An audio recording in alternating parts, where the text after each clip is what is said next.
Hey everyone, Michael Anthony here. Van Halen, Chickenfoot, Sammy in the Circle. But anyway, you're listening to the only podcast that is dedicated to breaking down the entire Van Halen catalog one track at a time. And the podcast will rock. Ow! Hello, baby!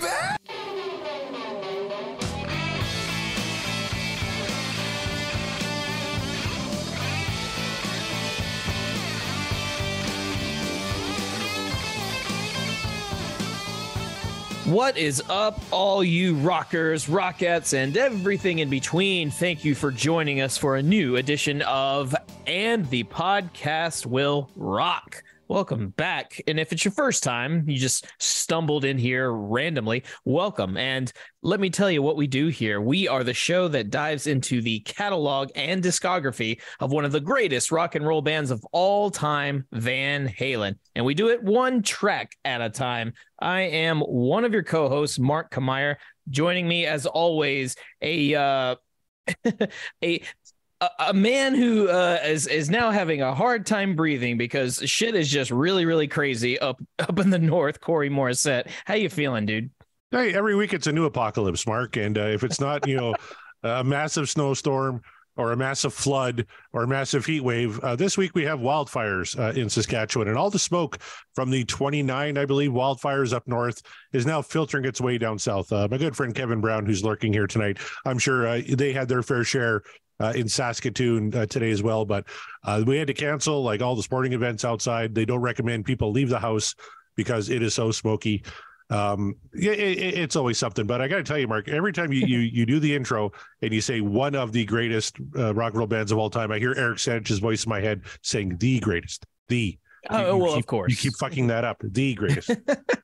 Well, because if I say the greatest, you know how fickle some of our listeners are. Not our fans in the audience that we interact with on a regular, because you guys are great.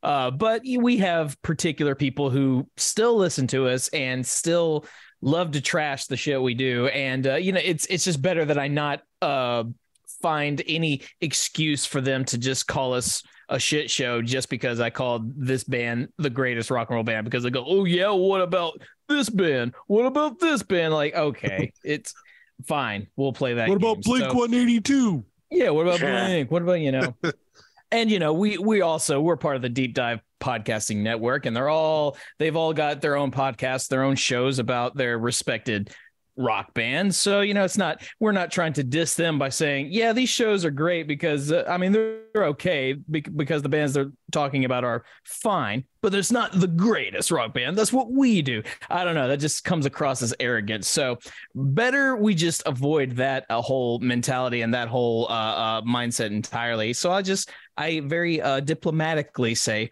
one of the greatest rock bands. Cool? Savvy? Everyone good with that? All right. Fair enough. Yep, we're good. But at this point, it's muscle memory doing by using that particular verbiage, and to change it now would just be blasphemy and chaos, and I can't do that. But you know what I can do, Corey? I can always say that it's going to be a fun show when we are joined by fun guests. And we do have an awesome guest with us on the show this week. We have a super fan. I'll say super fan, even if he may not agree with it. I'll say it. Super fan of the show. Definitely probably super fan of Van Halen. And our respected Patreon member, Matt LaCasse. What's up, Matt? How you doing? Welcome to the show. I'm great, fellas. Thanks for having me back. Super fan of both. How about that? I love what you guys are doing here. I accept it. Love it. We love it. We appreciate you. There's your first shot of the night. There you go. Take it. And welcome back. Thank you so much for coming back. And you must have had a decent time last time you were here, because we didn't seem to run you off, and here you are yet again. And I'm very curious as to what you're going to manifest for tonight's show, but let's not get ahead of ourselves. How you been since the last time we heard from you, Matt? Fantastic. It's life, living life. It's moving too fast. I think I joined you guys before I went to Vegas, right? Back in November, yeah, which was a crazy thing. Yeah. So I went to Vegas, bumped into and met Billy Idol. I made him meet me. It was funny. That's amazing. He's like 5'3", and yeah, I ran up to him. I was like, Billy Idol. And he is security not a tall man. Not stop me, and they were just kind of like, "Hey, man," I'm like, "No, I'm cool," and I just fist bumped him, and he's like, I don't know. He said something about "love you, mate." I'm like, "Love you back," and I just walked away, which was cool. Just walk away unless you avoid the awkward moment. yeah, for sure. It was quick. I had to do it, and then I told Corey I saw Aerosmith out there, and they were amazing. They were really good, man. It was something. That's awesome. We got one more chance to see them. They got one more tour coming nowhere near me. Mark, you'll have an opportunity, but I won't. Well, we'll see. I have an in with certain people that I could very easily get to that show. So we'll see. We'll see how it goes. It's all about timing, and frankly, because they're such a huge band, and because Nashville's such a music town, that show will probably sell out real quick. So we'll wait and see. But have you seen them? No, never live. I've never seen them live. So it's definitely one that I feel like I should do before they call it quits and mean it this time. So they're worth it. Like, they're still good. Steven Tyler's still, I can't believe he's whatever age he is, 73 or something like that. He was perfect. And it was I think it was one of the last shows before he got sick and they canceled the rest of the residency. But the band was really good. So they're going out kind of on top. I've seen, the band we're about to talk about. I saw the last Van Halen tour and I saw them all each time they came around. But that last one, man, that was rough. That was rough. Roth was not great. Steven Tyler, great. And that's not to say that Steven is not without his, slight imperfections these days, because, these guys get old, and when they get old, they just can't do the stuff they could do when they were younger, whether they were enhanced or not. It just, age comes for us all. But that's good to hear that, Steven, despite all of that, can still rock pretty damn hard. So I'll see what I can do to make that happen should they come this way. Cool. But this is not Backtracks. That's a different show with Corey. It could be. I could see if Mariano's around, we could do a Backtracks. We'll get Scott Haskett. I'm shocked he's not lurking around somewhere. But if you say his name 3 times, then he shall appear. Right. And, that's one. Got to be careful. Yeah. We can only send him back to the fourth dimension where he belongs by saying his name backwards, or getting him to say it rather. But in order to avoid that entirely, we're going to talk about Van Halen, because that's what you all came to hear about. And you mentioned Eric Sinich off camera there, Corey. But speaking of Eric Sinich and the Van Halen news desk, what is the word going on over there? So I touched on it briefly last week, but the Tapes Archive has done an unofficial rockumentary on the early days of Van Halen. There's going to be 5 episodes. There's a trailer for it on the Van Halen news desk. It's a 1984 documentary. Episode 1 is Building 5150 Studios. Episode 2, The Road to the US Festival. Episode 3, The Making of the 1984 album. Episode 4, the 1984 tour. Then episode 5, Van Halen breaks up. So I just wanted to give those boys a plug, and I can't wait to check out that documentary. It's going to be coming out here later this month. Episode 1, it'll be on YouTube for everybody to check out. So that's on there as well. A little quote from Gene Simmons has been making the rounds this week about Eddie Van Halen. He said, end quote, he's a little furious with the younger generation since Eddie Van Halen's death. And I'll just read you the last little bit of his quote here. But Gene Simmons says, as much as his death was upsetting, it also made me a little furious that so many of our so-called younger generation remain unaware of his talents. For fuck's sakes, parents should be slapping mobile phones out of their kids' hands and telling them to check out this guy. Our millennials need to know about the most important musician since Jimi Hendrix. There will never be another like him.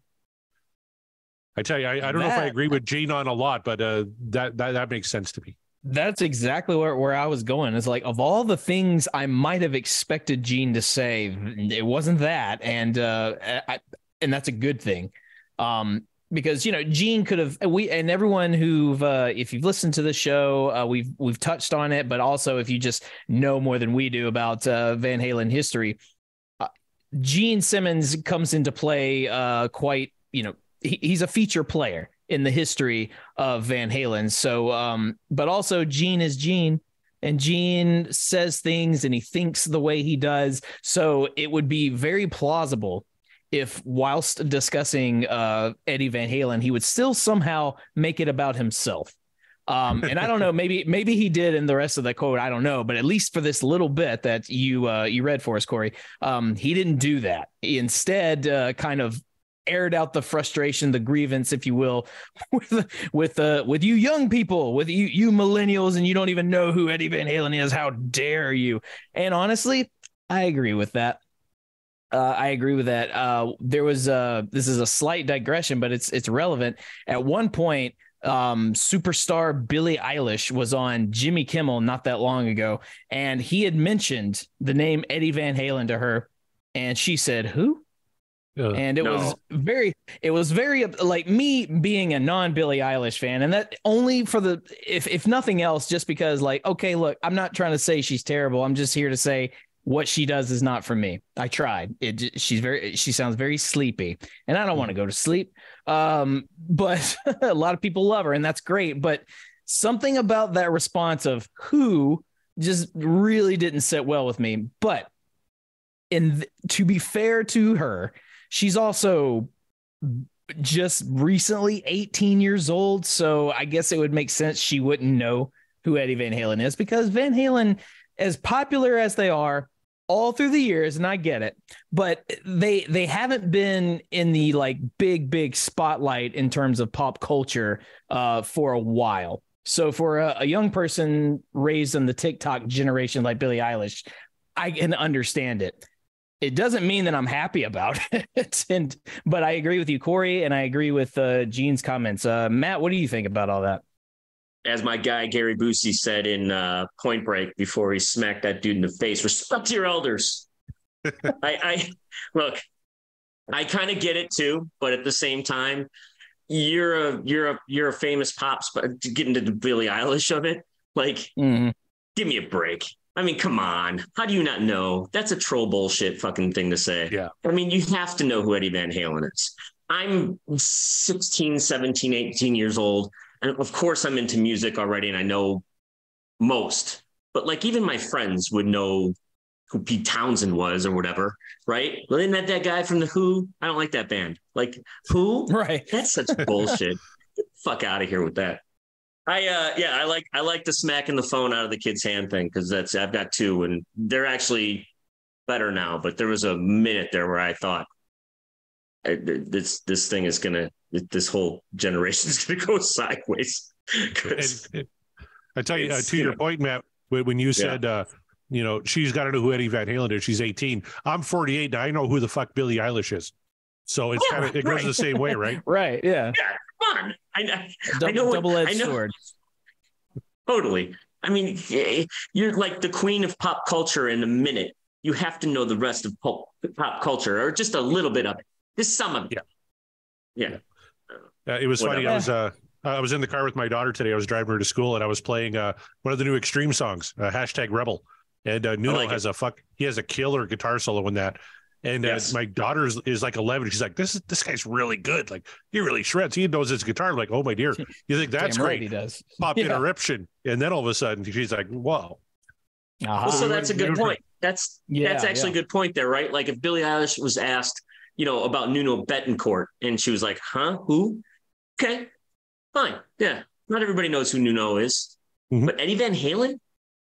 Which is also a shame to be, if we're just going to point that out, like, I really think more people need to be talking about Nuno, and we should have been talking about Nuno for a lot of years. And I know there's probably some hardcore Extreme fans in the audience right now, just thinking like, we have been screaming this, like, okay, fair, but Nuno's a badass. Nevertheless, there's no question. Yeah, nevertheless, but I think, that kind of gives me hope though, with your daughter there, Corey, because it tells me that there's going to come a time where these younger people are going to, especially if they're big music fans, there's going to come a time where they're going to go backwards because they're still, as they grow, they figure their shit out. They figure out who they want to be. They figure out the music that they want to listen to. There's a ton of stuff that I grew up with hearing from my folks that I didn't care about. So I just sort of dismissed it, but I came back to it because, in my musical journey, sometimes going backwards is going forward. So all that to say, I'll be the optimistic one right now, kids. Mark it in your calendars and write it down because it won't happen again. But just keep growing and keep an open mind for other musical ventures, because you may be surprised what you find when you go back to the past, including, the work of Eddie Van Halen. Just saying, just putting that out there. But with all that being said, should we move on over to the poll? Let's do it. All right. So we got our polls up. They have not been taken down yet. That's a good thing. We still have access. Last week, we talked about Romeo Delight, a highly manifested track. A lot of people have been asking for this one for a long time. We finally got it. And the results show, because Corey, we got a whopping 94.5% What Dreams Are Made Of with Romeo Delight, and only a 5.5 Dream Is Over.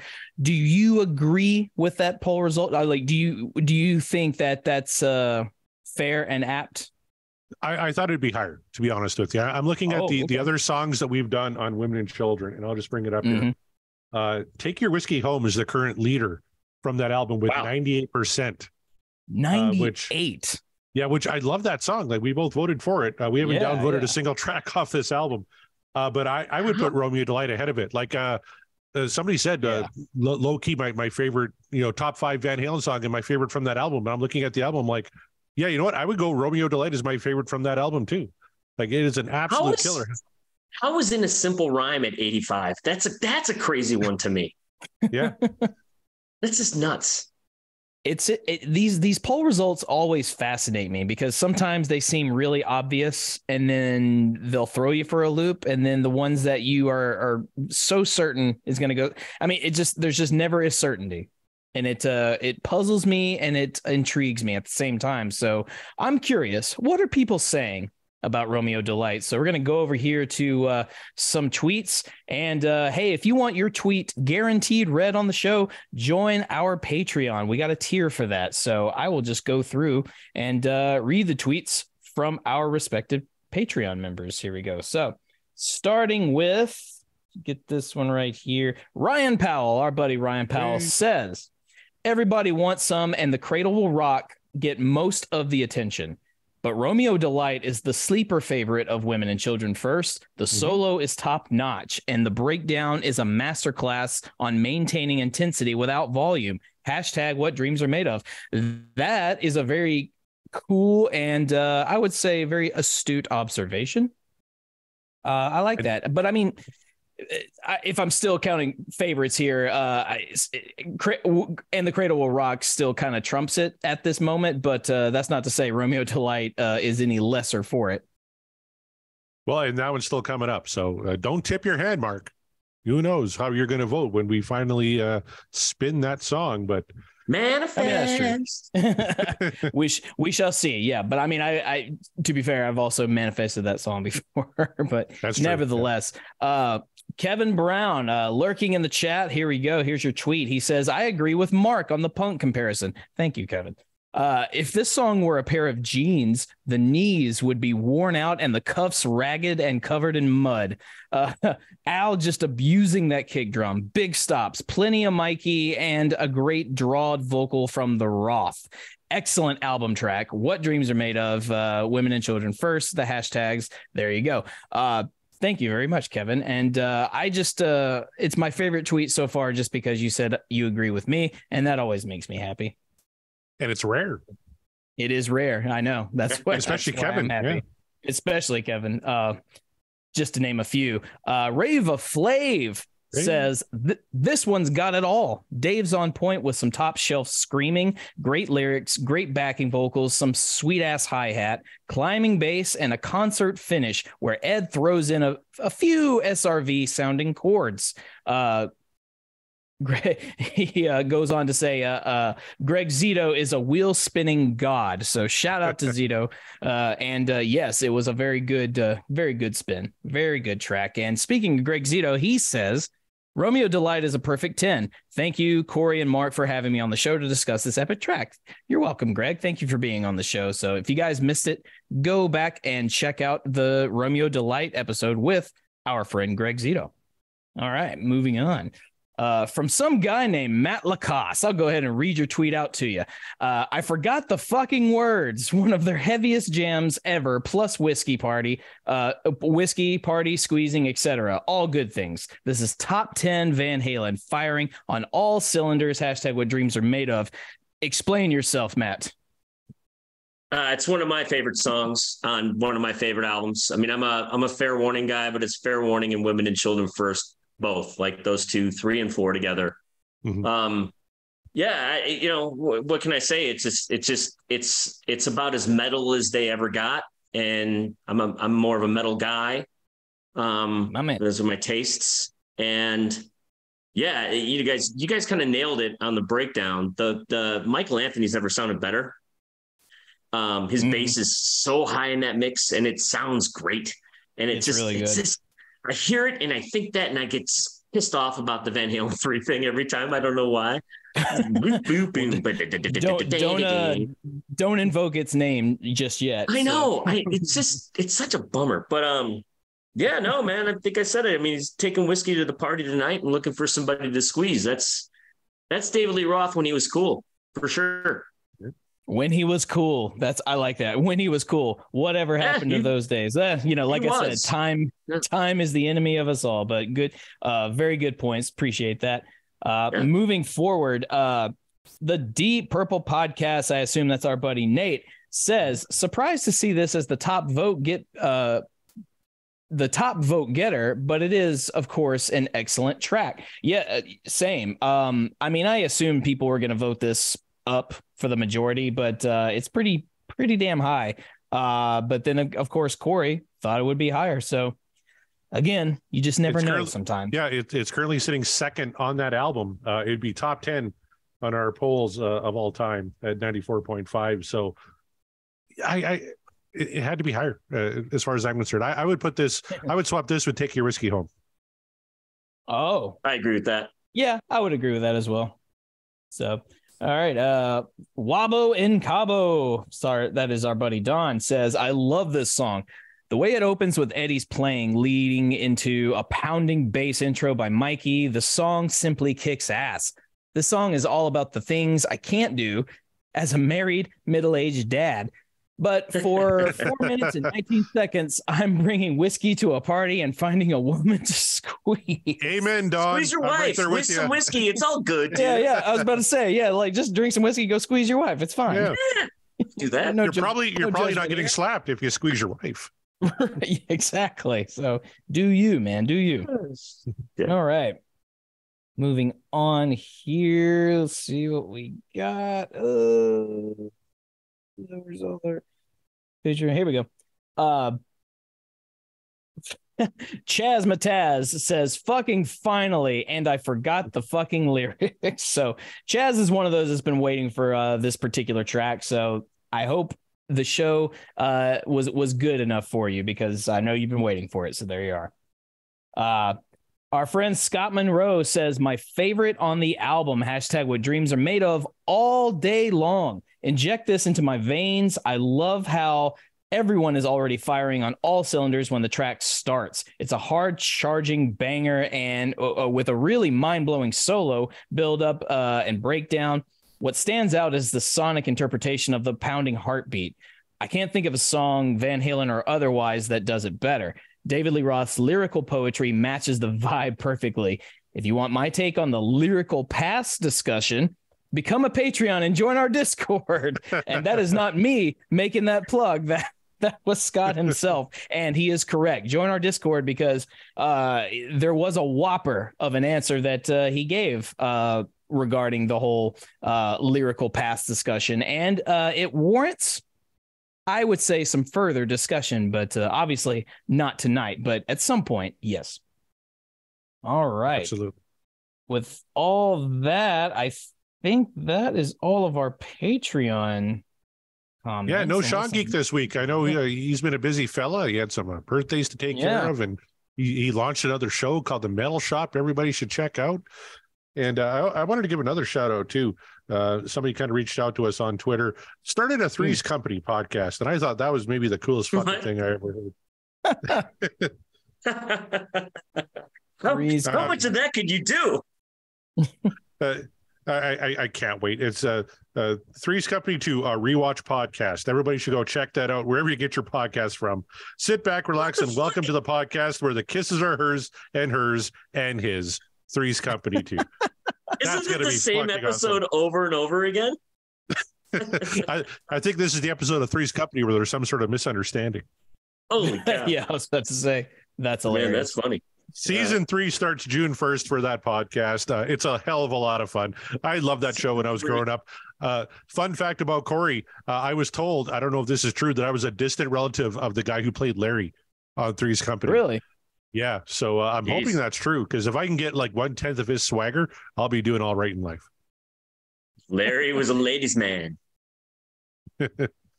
Well, there you have it. So there you go. There's some of our tweets by our Patreon members. So if you want your tweet guaranteed read on the show, join the Patreon, get on a tier that works for you. And not only that, you'll get a lot of other cool, fun bonus little things that Corey and I can cook up for you. There's really no limit. It's just a matter of what you feel like supporting us, you know? So do that. Go to our Patreon and see what works. Oh, I got a perk that... Yeah, here's a perk that Mark and I just talked about tonight before we jumped on the call. We're doing a live show next Friday night. We're going to be doing live right here, right now. We're spinning that wheel, well, twice, and maybe a third time. We're going to get one of the bonus tracks on there too. But I'm going to put the link on the Patreon. All the patrons are invited to come on the show and talk about live right here, right now. So that includes Matt. That includes all of our friends whose tweets we just read. Anybody who's around on a Friday night, Eric Sanch will be there too. I think I got Scott Haskin from the from the Uriah Heep podcast coming on. Come join us. We're going to be talking about that fantastic set 4LP set of Live Right Here, Right Now that was just released on Record Store Day, which has not left my turntable since my good buddy Kevin Brown shipped it to me. Nor did I think it would. So how many of those did they press? Do you know, Corey, offhand? I thought it was 7,000. It wasn't a ton. Okay. Yeah, by Record Store Day by me in my town, my small town, I got this nice little record shop. They got 100 of them. 100. Really? Wow. Yes. And I walked in on Saturday afternoon. They were all sold out. They were gone. Really? Yeah. I couldn't believe it. It was like, wait, what? Like, excuse me? Yeah, they were all gone, sold out. So it's a nice find. You got it. Nice job, man. Yeah. I tell you, and all that day, a bunch of people were direct messaging me on Twitter that know I'm part of the show, saying either I went to my record store, they didn't have any, or I went to my record store and they had a ton and I was able to get it. So I know a friend of mine, he was kind of nonchalant about it. He's like, yeah, I'll pick one up. I'm like, dude, they only press 7,000 worldwide. Like, you better make sure you got something lined up. Like, I got my buddy in Saskatoon. He's going to wait in line the whole 9 yards. And then like 3 days later, he's like, oh, did you get a copy? I can't find one anywhere. It's like, I told you, you fucker. And then you start looking on Discogs and it's $250. It's $300. And it's like, now you're going to pay, you're going to pay out the nose. Yeah. It's crazy. Yeah. That's cool. Congrats.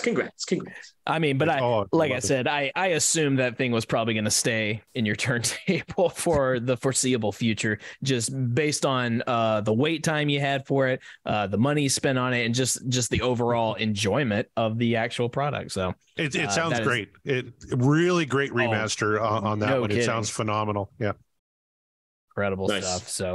So there you go. Yeah. Tune into the live show where we really get into it. And for the Patreon members, join us in our live stream.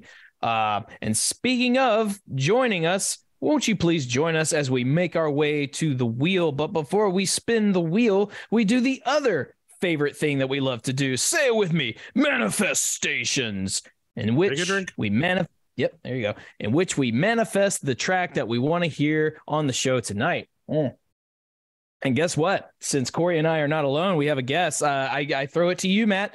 Matt, you're not a stranger to this. You're not a stranger to manifestations. You've done this. So I'm not. What, pray tell, do you want to?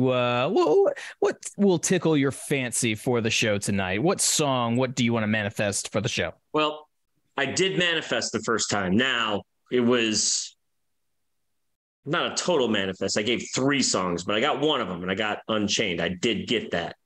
So whatever I say now is not going to happen. Let me ask a quick question. Has I'm the One been done yet? I'm the number one. It has been done. Yep. Yeah. Oh, did we? Yep. 92.5%. I got backup. I got backup.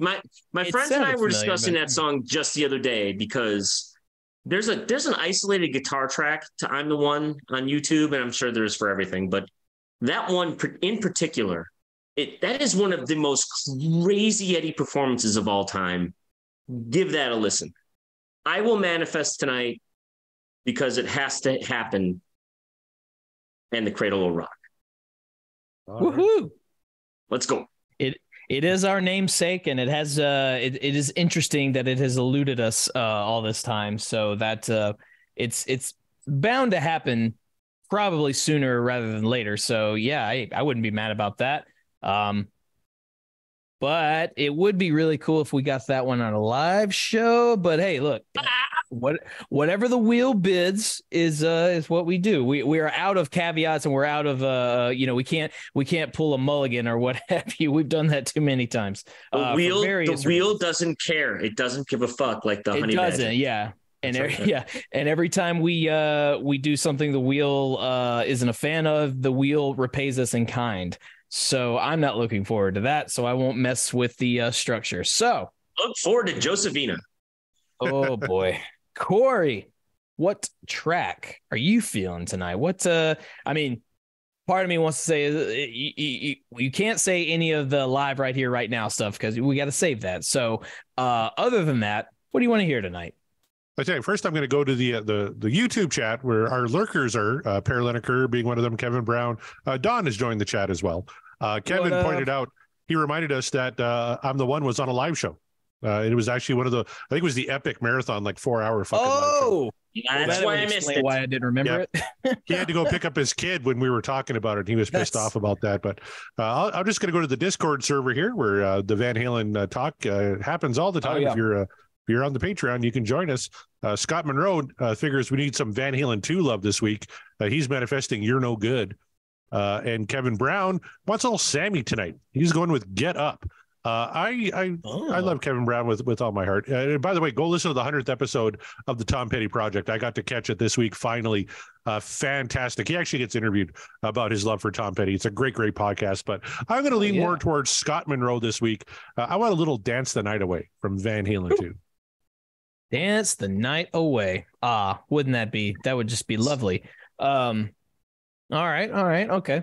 And then let's see. I actually was feeling a balance track, but I couldn't make up my mind of the ones that we haven't done from Balance yet. But I was like, what do I really want to hear from Balance? Other than the obvious one that a certain somebody else always manifests at this point. So instead, I'm changing my mind, and I know I'm going from a Sammy to a Dave. I would really like to hear and have a discussion about Jamie's Crying. That would be a fun one to have just to have a talk, not to tip my hand or anything. It's like we need to have a talk about this one.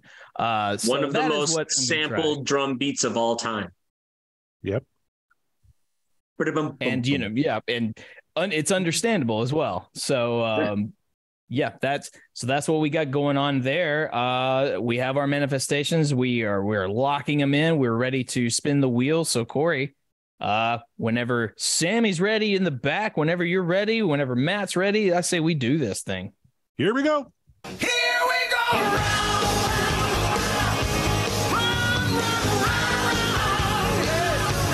Oh, I've been asking for this one for months. Hear About It Later from Fair Warning. Yes. Oh, another Fair Warning track. Oh, wow, that's crazy. That was going to be one of my picks. That was when I picked the last time, it was that, Unchained, or So This Is Love, because those are the 3 live videos that were going around. Anyway, cool. Those are good ones. Look how close we were to somebody. I mean, a doctor and Humans Being. I mean, that very, very close to it. Bullet Head, Hang 'em High, bunch of good ones. A lot of good ones. Black and Blue was almost going to be my choice for tonight. Black and Blue, baby. Yeah, that's a good whatever portion of the wheel. There's no Gary to be found. Yeah, exactly. No, and I mean, by the grace of the wheel or the gods, whomever, we are nearly done with Gary's turn in this whole journey. Anyway, in terms of Van Halen, anyway, for the wheel. Sure. So so you can't see it. It's sadly there is one still lurking in there, but we're almost good with that one. But luckily for us, we don't have to talk about that yet. Nope. We are heading over to Fair Warning. All right. Any notes, anything to speak on this before we actually start the song? So I would say, I mentioned before, my intro to Van Halen was MTV when I was really young. And the Fair Warning album featured a tour that featured 3 videos that were in rotation on MTV. And it was Unchained, So This Is Love, and Hear About It Later. 3 separate clips. Unchained got most of the play, but occasionally Hear About It Later would come out. And, you know, it's one of those clips. It's great. It's David Lee Roth being Roth. I got myself a brand new Oakland scarf right here. Yeah. He's doing that whole crazy shit.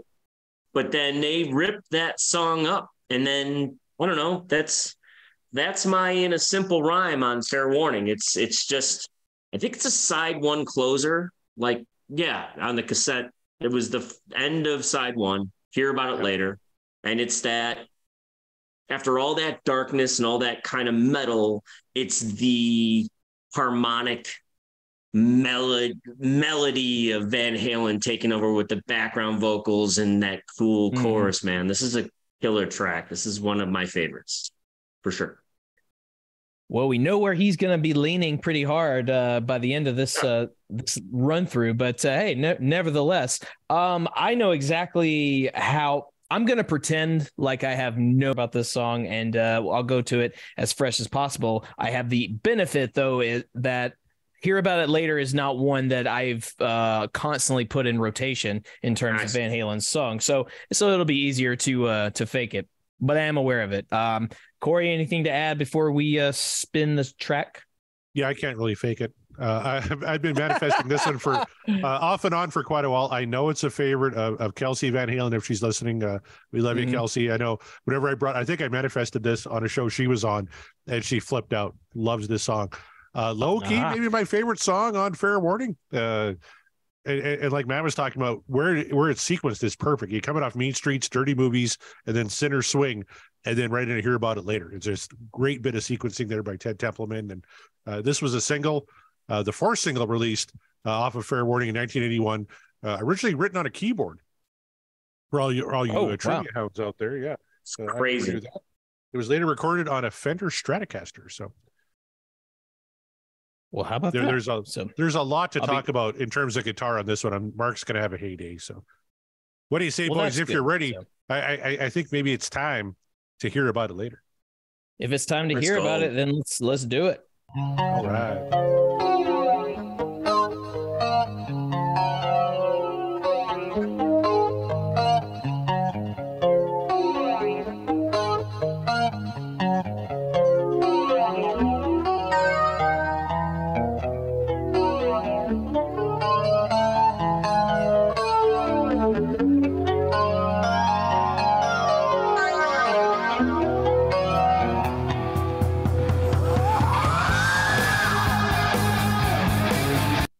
All right, Mark's camera's off. I'm hoping he's still there because I want to ask him about that intro there from Edward Van Halen. There's some are speculating that there's maybe a flanger on that. Matt, are you a big guitar guy? Would you know about that? not technical.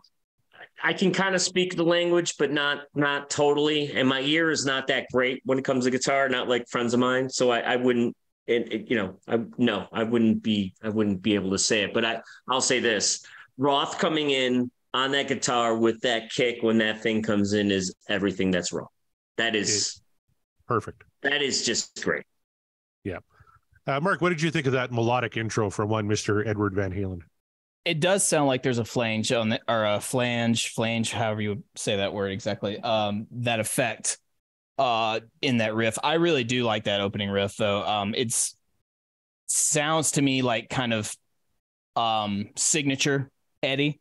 You know, when he's not fully distorted, he's just kind of, picking around. This sounds like a riff that he would absolutely just come up with. Like, it sounds like Eddie. Once you get to hearing the way certain musicians play a particular way, you can just spot it.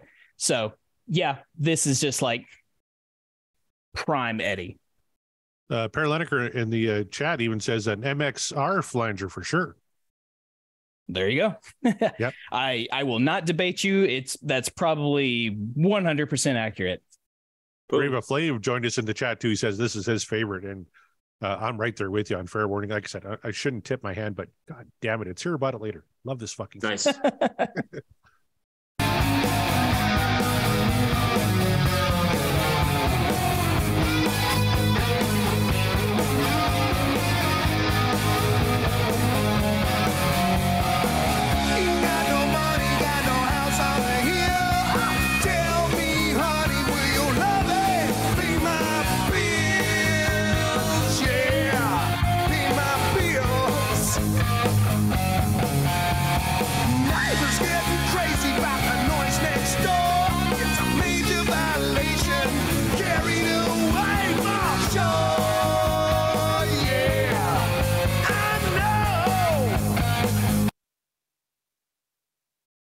What's awesome about those backing vocals there, and they're so incorporated so early in the song, it's just Michael, right?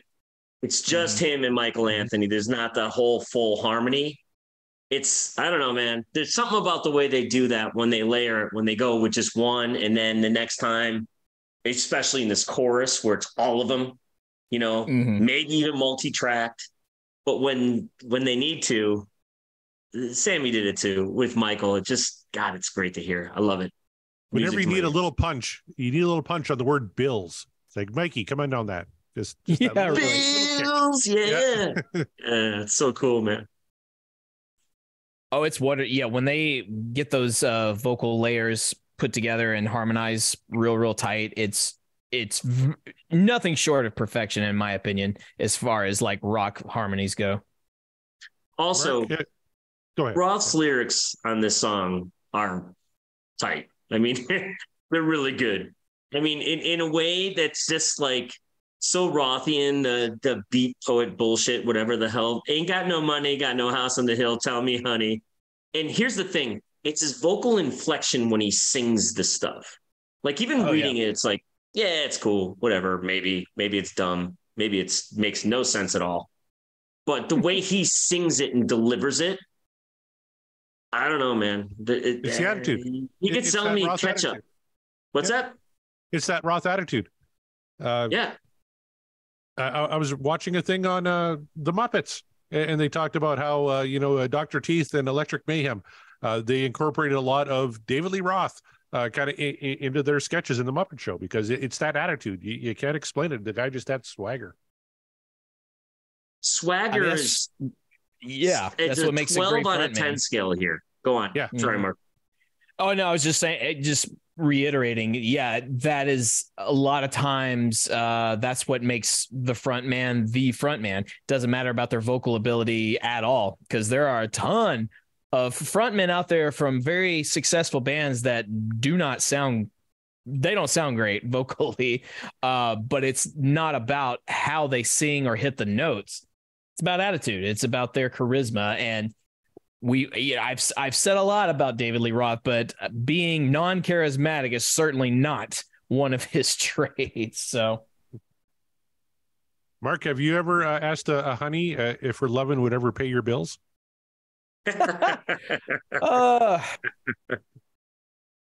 To my knowledge, no, I don't believe I've ever used that verbiage. And I think I've never used it because I knew that it would not give me the wanted results. So I just figured, nah.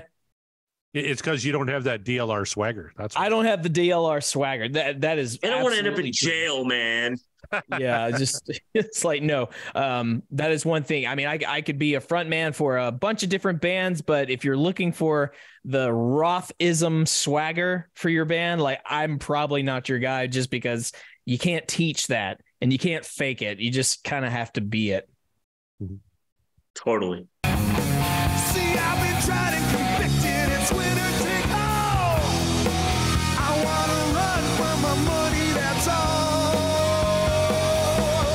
I don't wanna hear about it later. I ain't gonna hear about it. Take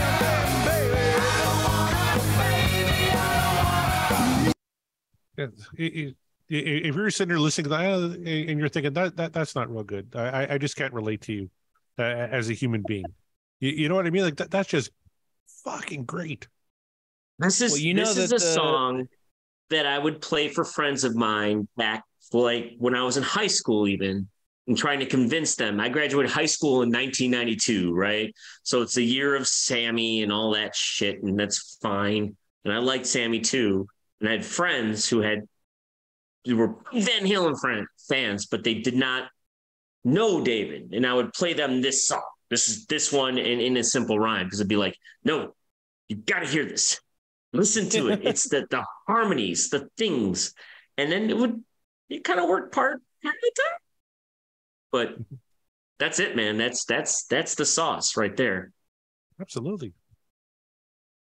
It has more swing than Sinner Swing, which was a song that preceded this on Fair Warning.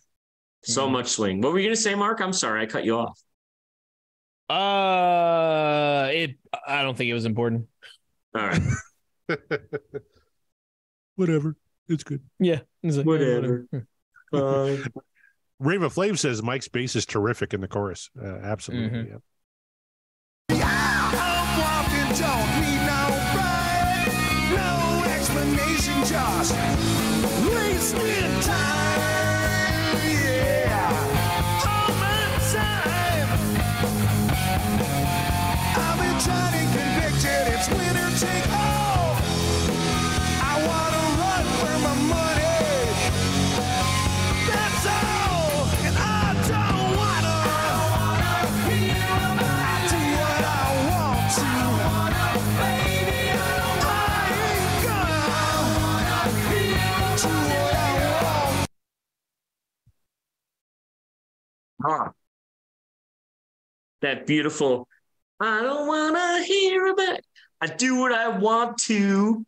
And then he goes, do what I want to you. That's I mean, I don't know, man. Yeah. Dude's on a heater. And we talked about this a little bit last week, Mark. We give Dave a pass on lyrics like that, but maybe not so much Sammy. Sammy's got some swagger, but does he have DLR swagger? Well, no, nobody has DLR swagger except for DLR. Like, even, I mean, he's often imitated, but very rarely duplicated. And the only person that comes to mind that might have a semblance of that same exact charisma is maybe the guy from Steel Panther, but that's the only name that comes to mind. And usually he's just doing that because he's playing up who he's supposed to be, character wise. What I was going to say though, speaking of guitar, as you say, Corey, like, there's a lot of talk about the guitar stuff happening in this song. Eddie is sort of just building this wall of sound with his guitar tone, but it's not so out of control that it's taking away from the actual, structure, rhythm, melody of the song. It's actually Mike and Al are holding down that rhythm pretty well. But Eddie is not the focal point whatsoever. He is, but he's just, you can hear him. He's playing the riff that fits the structure, but he's doing a lot of extra shit as well. But it's kind of in the back of the mix, I guess, purposely, because maybe they don't want you to feel like you're being overwhelmed with the sound that Eddie is building. Because like I said, he's kind of building this wall of sound, but the wall is sort of tempered a little bit, or just to not overwhelm the structure. But it's very interesting if you really listen to it. And headphones helps, kids. Headphones helps. Mm-hmm. Eddie's doing a lot back there with his guitar, and with the maybe it's a lot of it has to do with the effect.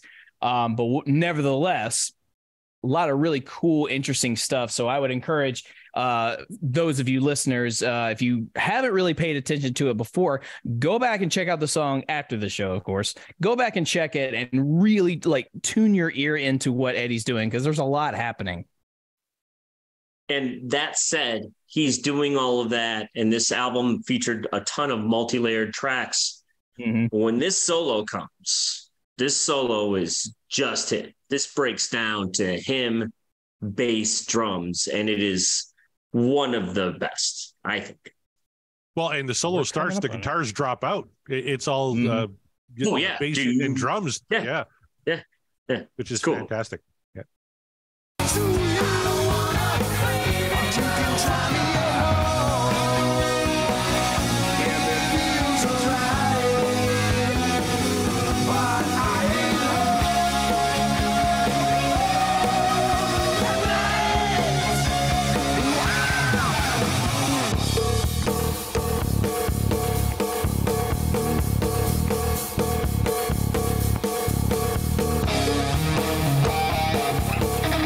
See, what happens, just what you were talking about, right? The guitar just drops away, and we get Al and Mike, right? Al's on the cowbell and fucking killing it, and Mikey's there, and then the guitar gets introduced, and you're going to get this fucking killer solo. He by himself. Yeah. And then all of a sudden, the music, and it'll be more prominent with Eddie coming in, but all of a sudden, the riffs modulate, the music modulates into something. It's not a full key change, but it's close. It's sort of like a deviation, which means it can only come back, because that's just how modulations work. So, but that to say, this is just a prime example of good musicians making good music, experimenting, trying things out, knowing what they can and can't do. Like, when you know the rules of theory, you can break them. But I mean, within reason, of course. And by the way, I should backtrack. I didn't mean Eddie by himself. It's Eddie single track. It's Eddie one track. Right. Yeah.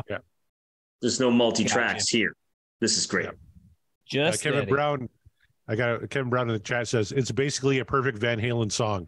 Everything the band does well is in this song. 100%. Yeah. Great.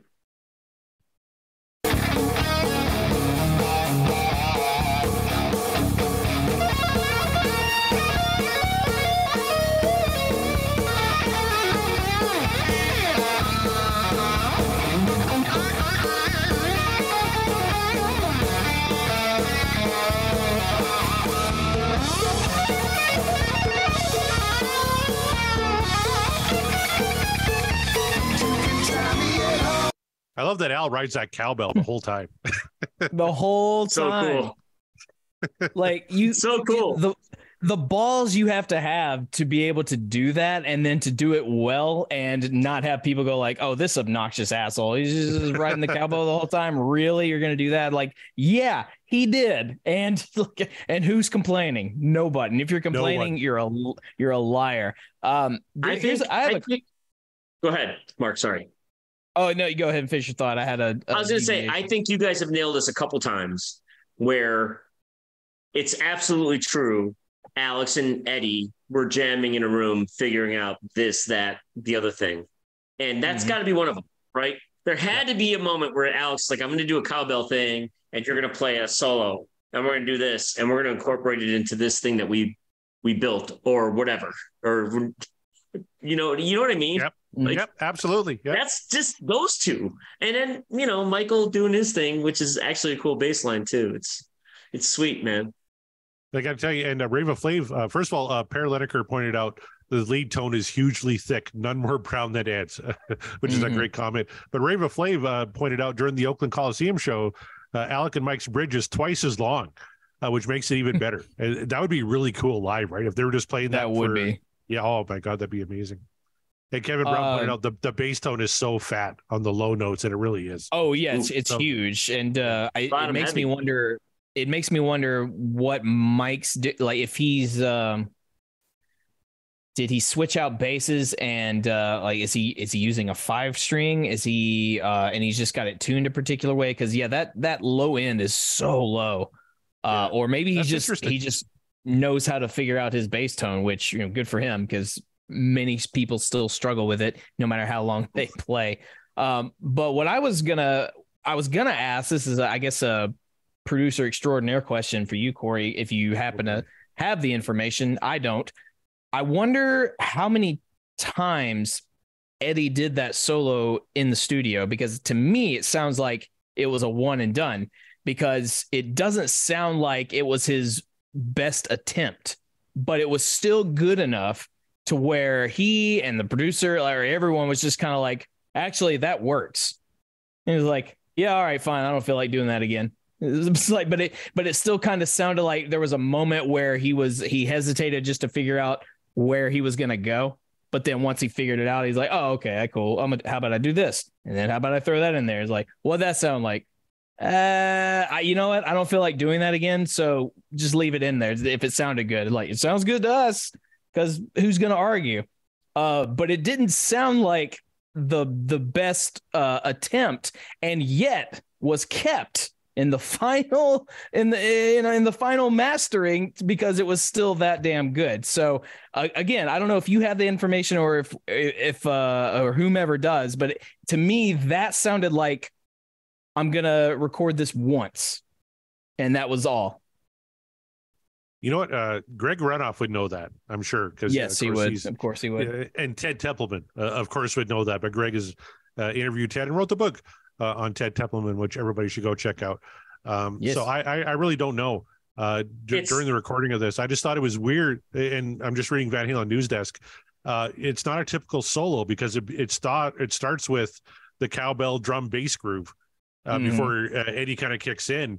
And then he kind of explodes into it with the rest of the band. But it sounds like a single track, right?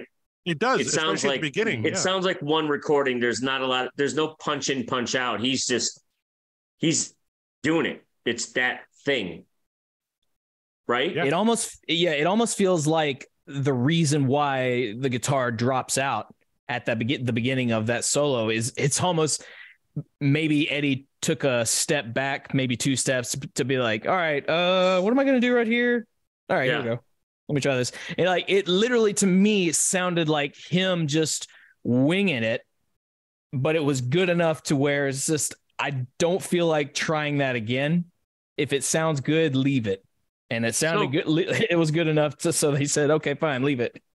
So correct me if I'm wrong. Wasn't this the album where Eddie was going in at night with his engineer against Templeton and Roth and doing his own thing, and they were kind of back and forth? Wasn't it fair warning that he was doing that? And so maybe that's one of the things, like with the solo, that he did that. He came in, like recorded a thing, and they were like, "Oh, I don't know." Absolutely, it was early morning. Him and Don Landee would was right. Yeah. Anyway, whatever. I'll tell you what. The live video of them doing this, it works so well. It's such a perfect live song because it doesn't require anything for that solo. And like, it's in the video, it's like Roth blowing a whistle, but then it's Alex and the cowbell. And then Eddie just comes out and does his thing. And this may as well be his guitar solo for the night. It's that good. Mm-hmm. Not that he'd have 10 more the rest of the evening, obviously, but Paralyticer in the chat pointed out in an interview with the magazine during Fair Warning, Ed mentioned Mike using smaller amps. Does that have something to do with that fatter bass tone, maybe? Smaller amps? No, if anything, that would I feel like that would maybe diminish his sound a little bit, but then again, maybe not. I guess it would just depend on what amp he's using and then how he is utilizing that amp. we got the these effect knobs for a reason. Sure. And everyone, it's the amp, everyone it's has the mic. It's the mic attached to it anyway. What are you capturing, And right? we all have our different preferences on how we want our sound to come about. So maybe if they were smaller amps, then evidently Mike knew how to use them regardless. So, and that's just a good trait of a good musician. Well, all I know is this. Guess what? I got a fever. And the only prescription is more cowbell. You got plenty of Nice.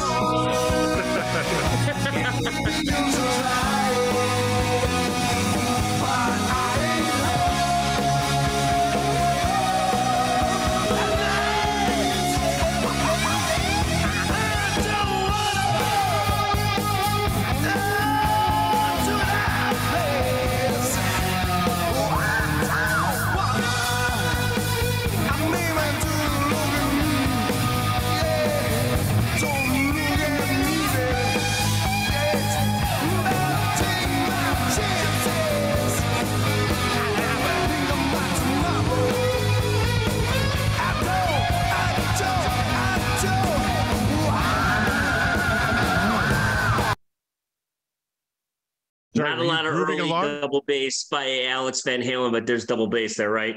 He just kicks it in, the whole thing, the tempo goes up. Such a nice build.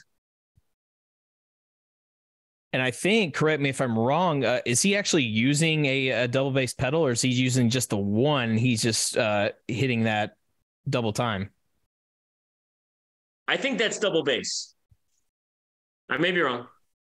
My instinct wants to say yes, but I know that Alex was. I know that there were moments where he just used the one, but he made it sound like it was double bass. So I honestly don't know. That's just a legit question because I don't know.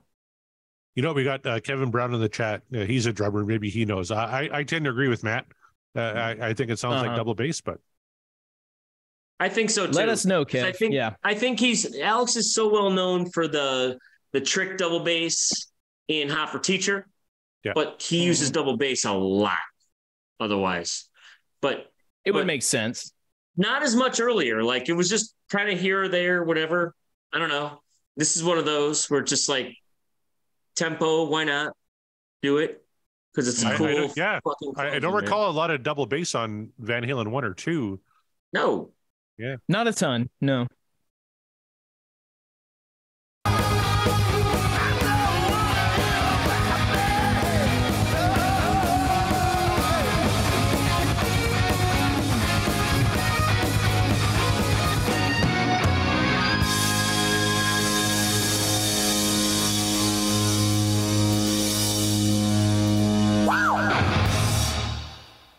Yeah. All right.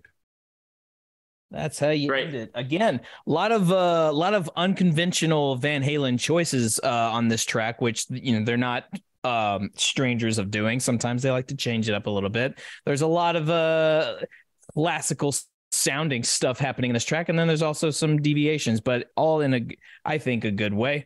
But we'll talk more about that. But there you have it, you guys. We have done another one from Fair Warning. There you go. So without further ado, it's now time to get to the nitty gritty of it all. Matt, you are our guest, a returning guest at that. And you were pretty stoked, pretty excited for hear about it later. So, and I alluded that I already knew how you were going to vote, but maybe, just maybe I'm wrong. So tell us, let the audience know, would you give hear about it later a What Dreams Are Made Of, or do I even bother?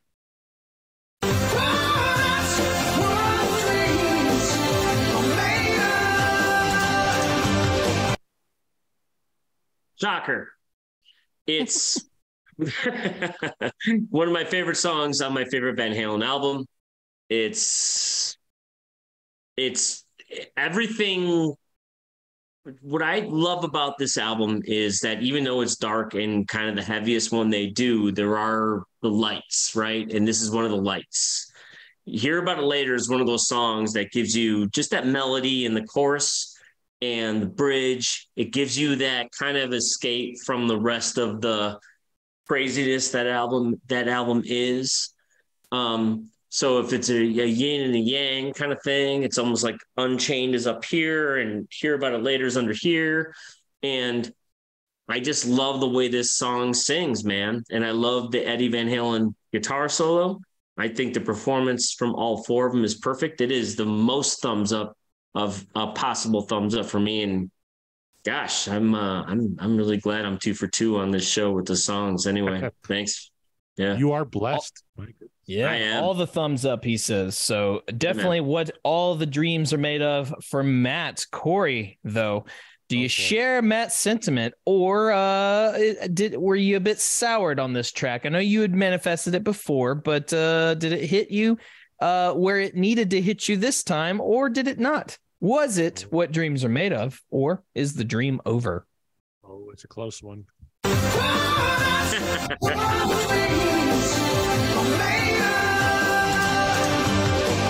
It's my favorite song on Fair Warning. Obviously, I'm upvoting this one, and I was looking in the chat here. Kevin Brown thought it was a double kick as well, and then he asked, "Didn't he have that crazy kit back then with 4 kick drums?" So I put a picture. You guys can see it on your screen. There's Alex Van Halen with the 4 kick drums. Absolutely correct, Kevin Brown. Good job. Dawn joined us in the chat, says, not many songs have a better ending than this one. Absolutely correct. Perry Lineker says, that's the way to end a song, son. And Rainbow Flame says, wow, indeed. This is, like I said, if you downvote this, I can't relate to you as a human being. I don't know what the fuck is wrong with you. You're probably, I don't want to get political. I almost said you're probably a Trump supporter. I'm Canadian. I can't really say it. Well, as a Canadian, I'll say you're probably a Trudeau supporter. I don't know. I just can't relate to you. It's the best song on one of their best albums. I love this fucking track so damn much.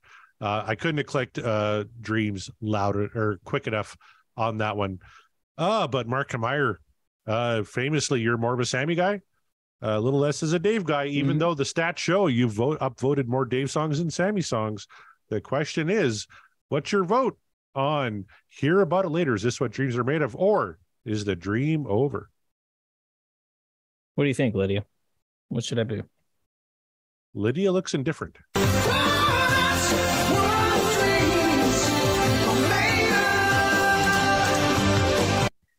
Well, Lydia might be, but I am not.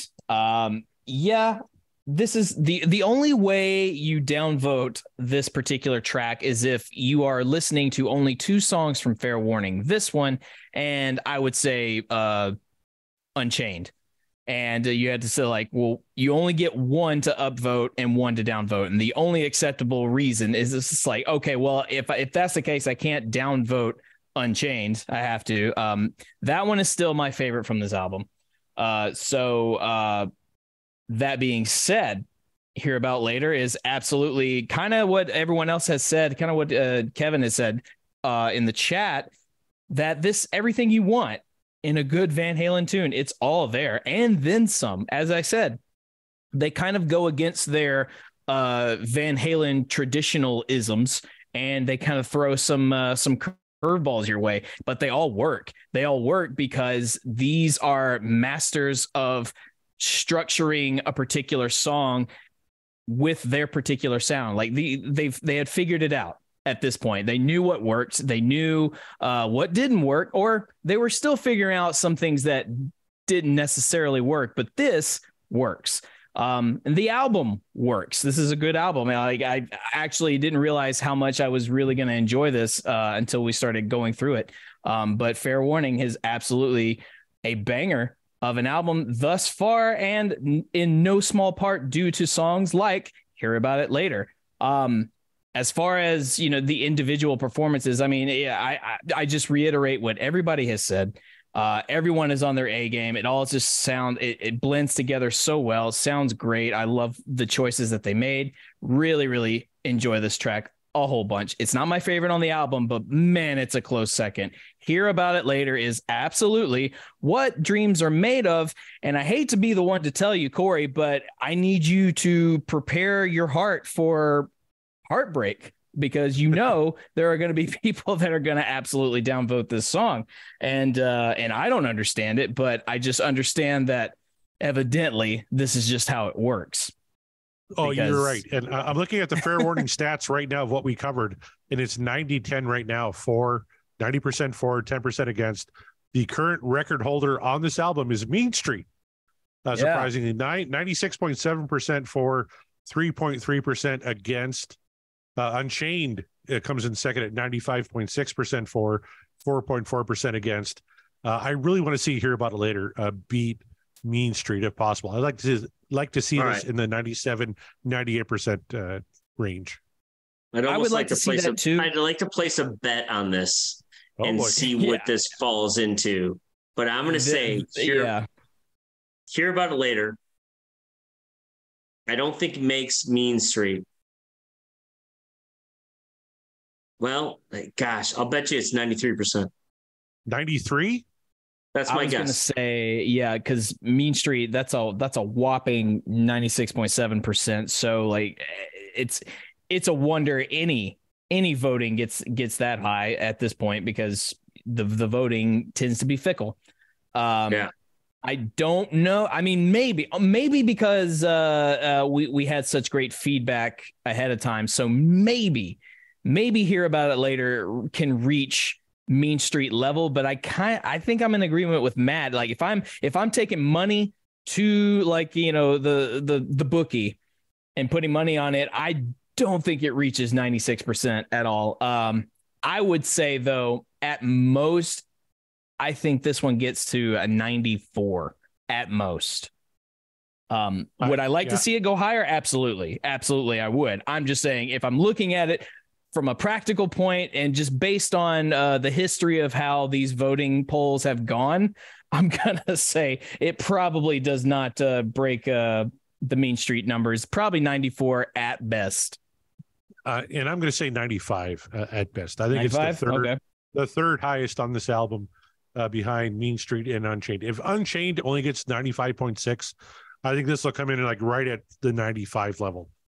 We should get 100. Why shouldn't there be 100? There should be one song that's 100. I know. I thought we hit those. So like literally there are 3 songs I knew in my brain, I knew for a fact would be 100%. And what none are your of them 3? have been. What are your 3?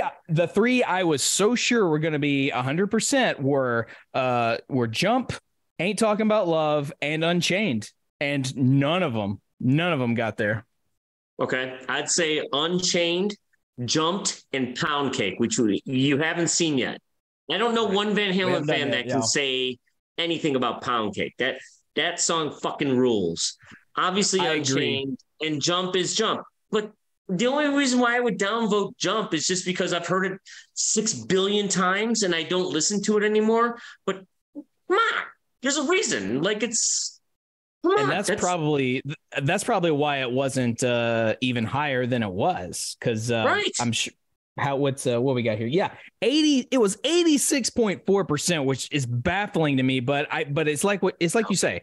I think it got that ranking just because too many people know it, or too many people have heard it. 90%. I mean, I would have definitely voted Panama higher, and I was really bummed out when I saw it was only 90%, but I'm still baffled about the 86.4 on Jump, but I get it only because everybody knows it. Everyone's probably sick of it. But when Ain't Talking About Love didn't get the Unchained numbers or even or any of those, I'm like, I don't understand. Like, I don't understand the voting process. I mean, look, Hot for Teacher was 96.3, which makes sense. But look how high that was. And then I'll Wait got 94. I was actually pretty certain I'll Wait at 94 is insane if Ain't Talking About Love is 90. I know. That's a juxtaposition that, sorry. No. I know you're preaching to the choir. I get it. But what I will tell you this, you say Pound Cake should be 100%, and I agree. Here's why it won't be: because it's a Sammy tune. If nothing else, it's because it's Sammy. And we, for whatever reason, we have an audience. We love you, the audience, you guys who interact with us and everything like that. But we have audience people, listeners, who are very strongly against anything that isn't Roth era Van Halen. It doesn't matter how it sounds. It's just for the principle of the fact that it's not the Roth era, they are going to downvote any Sammy track, any Gary track every time, even if they don't know the song. And I can totally get down voting a Gary track, but like, sure. Sammy, for all our friends out there that might be listening to this, Sammy's our buddy, man. Sammy carried that band out of their darkest depths. And Roth, of course, the Roth albums are better, but man, there were Sammy tracks that were kick-ass, and that Eddie and Michael and Alex all did their best. And fucking Sammy's a badass singer too. And Pound Cake, if you can't get behind Pound Cake, you get out of town. Just get out of the bar. Walk away. I don't want to talk to you. Jerk off. You know what I mean? Right? Yes, I do. You know what? I was earlier we talked about the Gene Simmons article on the Van Halen news desk, and never read the comments, especially on the Van Halen news desk. But the very first comment on that article is from someone named Craven Moorhead, and he said Van Halen became the Wabos with a really great guitar player, not a compliment. It's like that. You can't be. That guy's a jerk off. Yeah. I was just like, you're actively trolling on a Van Halen site. Like, just fuck right off. Like, whatever point you think you're making, you're not making it. Like, you're just looking like an asshole. So Van Halen had a whole second deal with Sammy, and they were. I mean, I'm 18, 92. Well, shit, the math. God, it's hard. It's hard. Math is hard. I was 18, and. I saw that tour. I saw the Fuck tour. I saw 812 tour. I paid money to see the reunion in 2003 with Sammy, and that was when Eddie was wasted, and it was terrible. But no, man, Sammy's great. The Sammy stuff is great. It's just not as great as David, but that's okay. Who cares? Exactly. That fight's over. Here's a question. You could say AC/DC had 2 Hall of Fame careers with their 2 lead singers, Brian Johnson and Bon Scott. Did Van Halen have 2 Hall of Fame careers with Sammy Hagar and David Lee Roth? 1,000%, yes. I mean, just on the numbers alone would agree with that. But yes, I absolutely. And just like, you're never going to hear me badmouth Sammy, with the occasion of some of his lyrics don't make sense. But it's like, well, okay, but Dave's got those 2. Sadly, we've landed on a lot more of Sammy stinkers than Dave stinkers. So of course I have to downvote those because I'm trying to be impartial. But I'm just calling it like it is. But nevertheless, song by song, song by song. Exactly, song by song, one track at a time. That's what we do. But nevertheless, it's I don't think we're ever going to get a 100% poll rating. It doesn't at this point. I can't imagine a song that isn't going to divide people in some way, even if it's something as menial as it's not the singer that I like. Like, okay, fine, but nevertheless, we persevere and we move forward. And moving forward, there you go. Another one down. We're almost done with Fair Warning. But of course, we can't leave whatsoever until we play Corey's favorite game. Watch Mark lose. How many times do you think Van Halen performed? Hear about it later. Mark, you've been on a little bit of a roll. You've actually gotten close the last couple times. That is true. What's the year number? I won last time. Yep. Price is Right rules. Without going over, how many times do you think Van Halen performed? Hear about it later. And bonus points if you could name the year that they played it last. Oh. No, I'm not going to try that. I'll just guess the number of how many times they played it. If you're asking me how many times they should have played it live, I would probably say as many times as they did Ain't Talking About Love, which is to say every show. But by the way, Ain't Talking About Love, I'll give you this number, even though we haven't covered it yet. 1,231 times. Holy shit. Fucking hell. All right. I think Hear About It Later was played probably a grand total of 305 times. 305 times. All right, Matt, what are you thinking, my friend? Remember, Price is Right rules. I'm gonna go. I'm not gonna be a dickhead. I'm gonna say 380. Okay. 380. You're both over. The correct answer is 129 times. Oh man. Something told Wow. me that I was overshooting pretty hard, but That's surprising. It really It is. is surprising. You know what? Here's one. 1981, they only played it 80 times. And Yeah, I then they guess didn't that's play it right. again. Then they didn't play it again until 2012. No Really? shit. They never Yeah. played it in 83 or 84. No, can you believe it? I can't. That shocked That's me. crazy. Yep. That's The nuts. last time they played it was July 24th, 2013 at the California Mid-State Fair. Wow. All right. Wow. Well, Yeah. that's fucked up. That's crazy. Wow.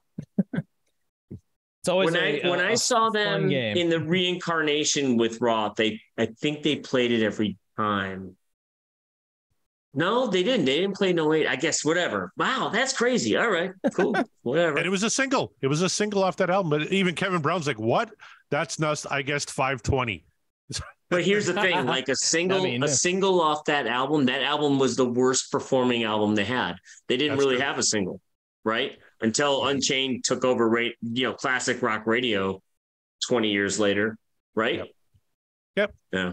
It'd No, be like that that's a good sometimes. point. It started with women Yeah. and children. Popularity Yeah. started to wane a little bit, right? And Fair Yeah. Warning only went double platinum. It's like their lowest selling album. It is. It only went double platinum. They Yes. only. God, unbelievable. But Until Van man, Halen 3, which went gold. which is still kind of a shocker, but Apologies to Gary. No, it was Yeah, fucking yeah. terrible. It's not shocking. no apologies, because I mean, for better or worse, he's got that gold record on his wall now, Yeah. which is an accomplishment. So like, hey man, whatever, you did it.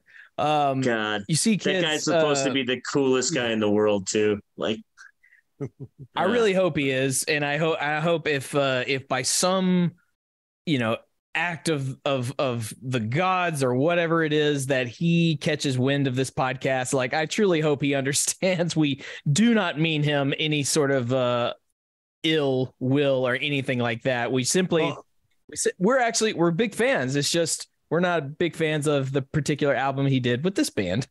I tell you what, he likes every single tweet we send about Van Halen 3, because I always put out, this week we're covering a Really? Van Halen 3 song. He likes every single one. So he's He not does? listening.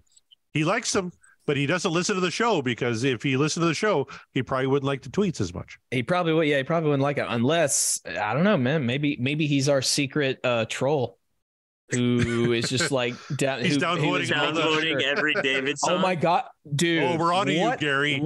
Oh shit! Like, I'm going full Unchained? like, tinfoil Fuck hat you. moment. Yeah, like he's the one. He's gonna be the one. Like, we're never gonna get a 100% poll result because Gary's gonna be the one to be like, nope, ruined your poll, motherfuckers. Take that. Apologize. come for on. this. 100% till Gary showed up. Oh, Jerk. Gary. And I gotta tell you, Don't ruin the stats, Gary. Come on. and Have a I am heart. more excited. I am more excited about the new Read the Extreme room, record than I Gary, think for anything. once.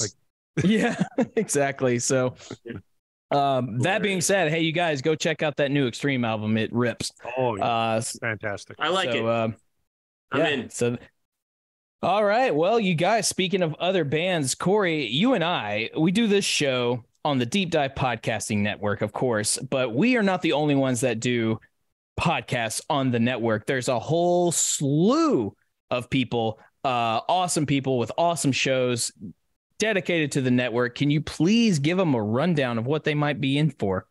My pleasure. On the Deep Dive Podcast Network, you could find shows like Backtracks Aerosmith Revisited, featuring myself, John Mariano, and Scott Haskin. John and I also do a show called Backtracks Theme Music.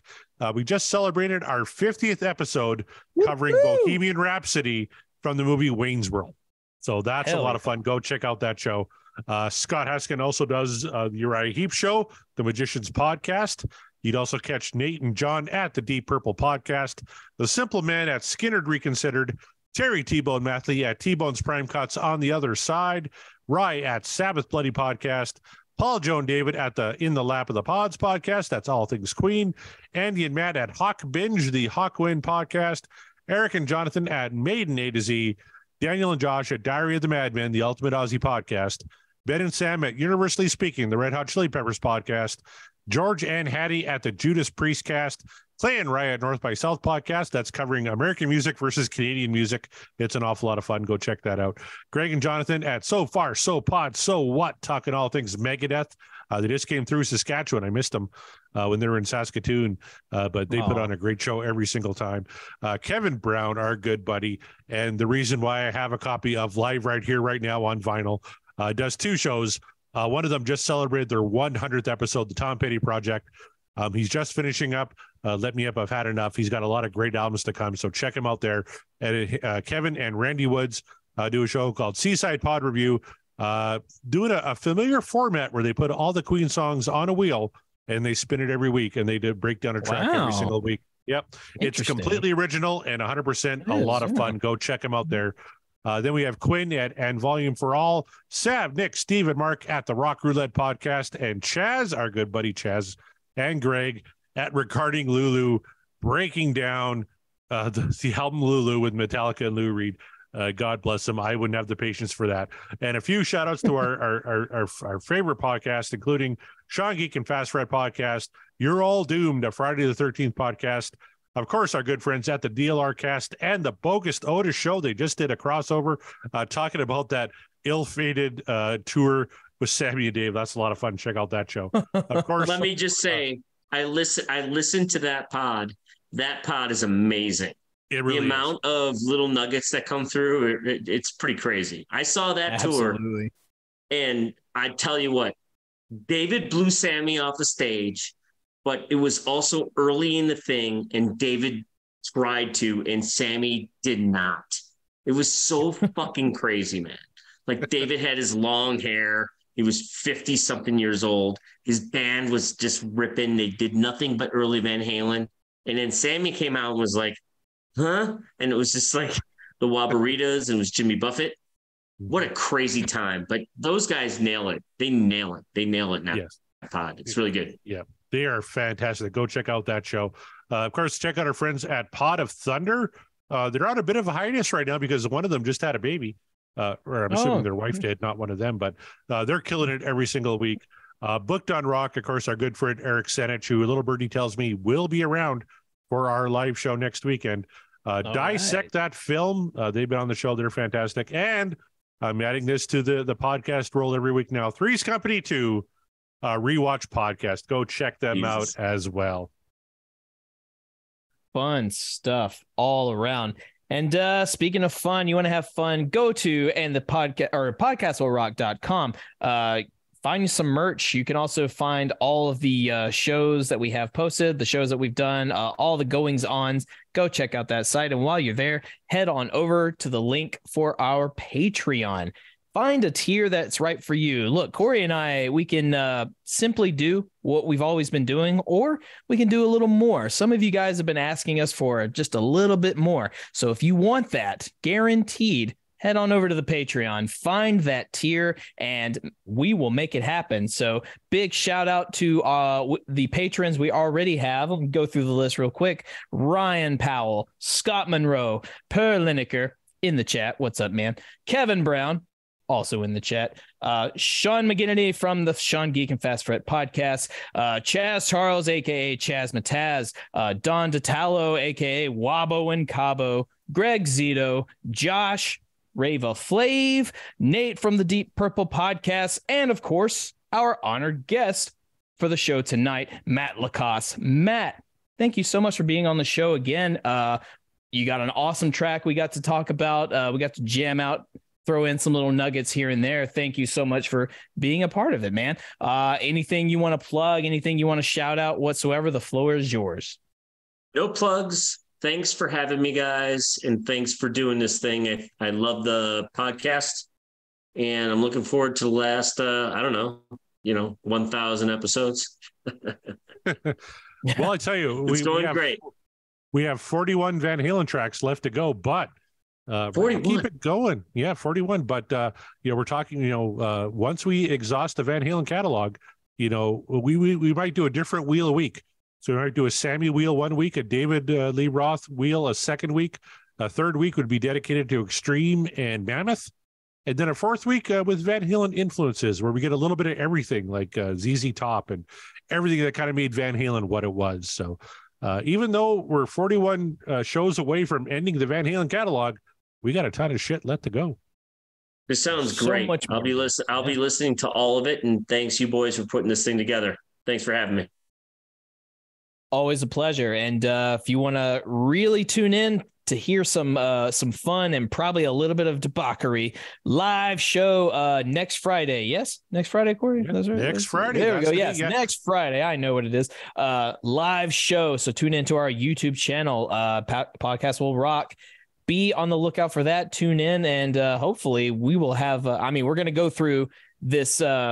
At this point, the infamous record that is now in Corey's possession live right here, right now. So that's sure to be fun, sure to have some crazy, awesome guests as we typically do on our live show. So want to be part of that? Tune in. On behalf of Matt LaCasse and Corey Morissette, we are, and the podcast will rock, and we will rock you later.